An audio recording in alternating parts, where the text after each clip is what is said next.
Well, let's start this hour with a look at the state of the economy. We have taken a look for months now at the growing gap between the rich and the poor. This is one of the major themes at the Occupy Wall Street protests taking place across the country.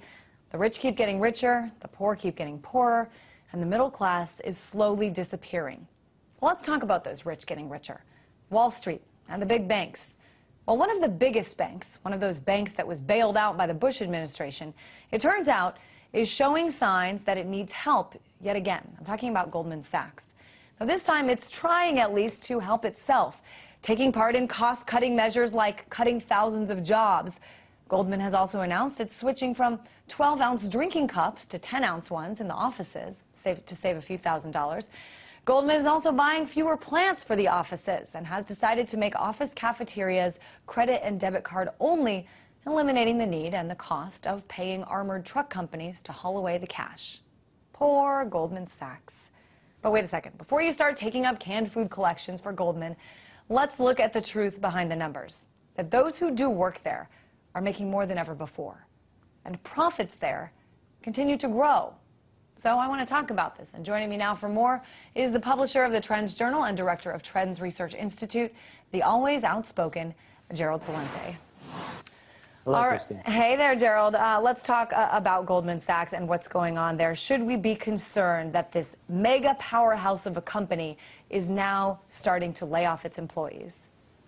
Yes, in some ways. We can make fun of course, the cost-cutting measures. They're a joke. But the whole financial system is under attack. And as we saw recently with the released information from the Federal Reserve, we heard, from the J.P. Morgan Chases, of the J.P. Morgans and the other banks saying that they didn't need money while they did and while they were getting it. So we saw that they're hiding a lot of what they're saying in public, and things aren't as good as they claim to be. There have been a lot of bad bets made out there. We saw volatility in the market this summer like no one's ever seen before. And now we're going into the volatile season. So, yeah, I think we should be worried about Goldman Sachs. We should be worried about Morgan Stanley. That was the one I was thinking of, and J.P. Morgan Chase, who in 2008 and 2009, at the height of the financial crisis, was saying their balance sheets were solid, while the Federal Reserve is pumping hundreds of billions of dollars worth of loans into them. But on the flip side, Gerald, we hear companies like Morgan Stanley, like Goldman Sachs, nobody can forget, I think, shortly after being bailed out, under TARP, Goldman Sachs was handing out huge bonuses to its executives, its employees. And, just last week, or earlier this week, Goldman Sachs won a dismissal of the case that some of the people brought against it for doing that. What do you think that says? It's hard to not feel that this company is not crying wolf.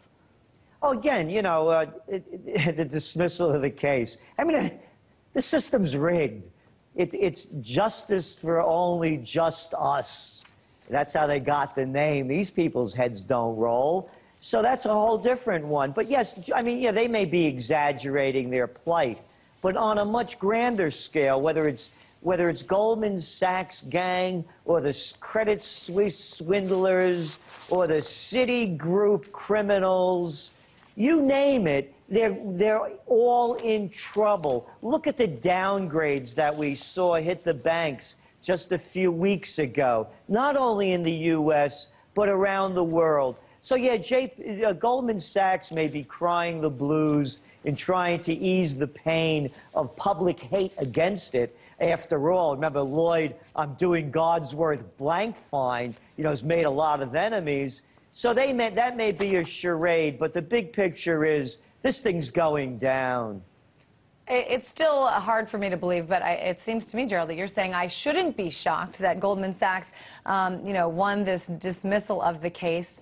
But what about, what about what's going on? I know you're up in Kingston, New York, but what about what's going on the streets of New York City, the streets of LA, the streets of Chicago and Denver, people protesting against these big banks? Do you think that this is going to have any effect on changing this system that you say is rigged? Not right away. It's the beginning. And by the way, I don't know why people are so outraged at the behavior of the police on Wall Street.